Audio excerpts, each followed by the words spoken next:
ஒரு நாட்டை பிடிக்க போன ராஜா தோல்வி அடைஞ்சிட்டார்.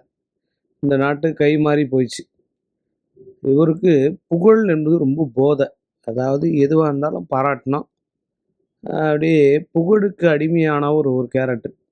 ஏதாவது கேட்பார் கூட இருக்கிறவங்க கையில், அமைச்சரே நம்ம ஆட்சியை பற்றி என்ன சொல்கிறாங்கன்னு.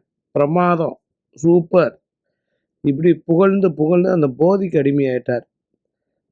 தன் மனைவி கூட படுத்தா கூட எப்படிம்மா இருந்தது அப்படின்னு கேட்பார். அந்த அம்மா சூப்பர் அப்படின்னு சொன்னால் தான் அவருக்கு ஒரு திருப்தி. அப்படியேப்பட்ட ராஜாவுக்கு பதவி போச்சு.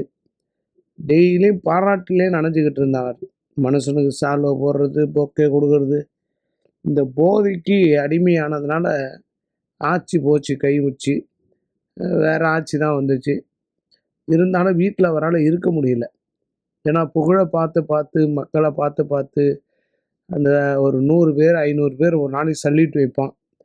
இதெல்லாம் பார்த்து மயங்கி போன மனுஷன் எதுவுமே இல்லைன்னா எப்படி இருக்கும்? மொழிஞ்சு போயிட்டார்.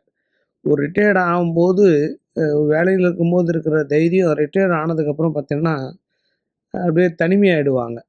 அதே போல் தான் ராஜாவும் உணர்ந்தார். இது வரையும் ஆட்சியில் இருக்கிற வரையும் கோயிலுக்கெல்லாம் போகாதவர் வீட்டிலே சாமியை கண்ணீர் விட்டு கதறார், இறைவா என்னதான் தீர்வுன்னு. சரி, கடவுள் அவங்க மனைவி சொன்னாங்க, இது பாருங்கள், புகழ்ச்சி என்பது போதை. இது நீங்கள் ஆரம்பத்தில் ஒரு ஒரு 100 பேர் காப்பி போடுங்க, 200 பேர் காப்பி போடுங்க, நீங்கள் அப்போல்லாம் போட்டுருந்தேன். இப்போ நீங்கள் ரெஸ்ட் எடுக்கணும், அடுத்த தலைமுறையினருக்கு வை கொடுக்கணும், அதான் முறை. இப்போ அதனால் நீங்கள் அமைதியாக இருங்க, புகழ்ச்சியே விரும்பாதீங்க. புகழ்ச்சின்றது போதை.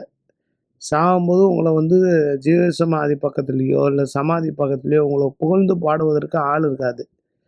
இருக்கிறவரையும் தான் இந்த வாழ்க்கை.